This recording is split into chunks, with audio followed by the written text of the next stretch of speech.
I'm sure you're all familiar with this. Your handy dandy adapter, you put it on everything, you don't think twice, and you just use your electronics as you normally would. Well, I'm gonna explain why that's a bad idea, and when you should really be using an adapter, and when you should be using a converter.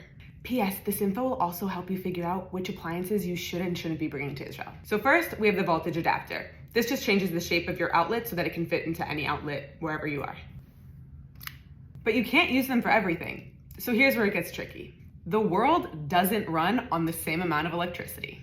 In North America and parts of South America, they use about 120 volts. But in Israel, Australia, Europe, and most of Asia, they use about 230 volts. So plugging in a device from America that takes 120 volts into a 230 volt outlet in Israel will fry it.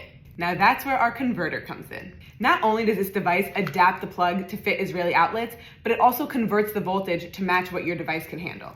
By the way, this converter is actually universal and can be used all over the world, and it also can be used between a converter or just an adapter with a flick of a switch. You can find this in my Amazon storefront under the Bring Things Electronics. Okay, I know you're probably confused now. How come you've never had a converter and you've never had a problem?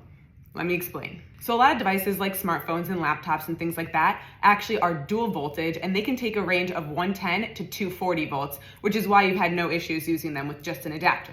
Now, devices that are not labeled as dual voltage or do not show a range in their voltage have to be used with a converter. Don't worry, all electronic devices have their voltage written on them, so you'll never have to guess, even small things like this. So you probably want to know why you can't bring your expensive kitchen appliances with you when you make Aliyah. I hate to break it to you, but even this won't be able to handle the amount of electricity needed to operate your stand mixer. For larger devices, you're going to have to get a transformer, which are expensive, take up a ton of space, and they typically break. So really think about if you need that appliance or if you could just sell it and buy a new one when you arrive. Anyway, I think that covers everything, so I hope you found this video helpful and follow Ozrim Olim for more.